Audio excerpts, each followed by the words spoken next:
وصلتني رسالة من مين؟ من سدرة.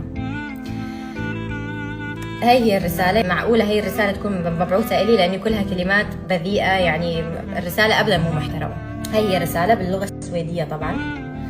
الرسالة إنه مرة ثانية تطلعي تحكي عني بالسوشيال ميديا. أنا ما حكيت عنك بالسوشيال ميديا، رح أجي أنا شخصيا بتمك.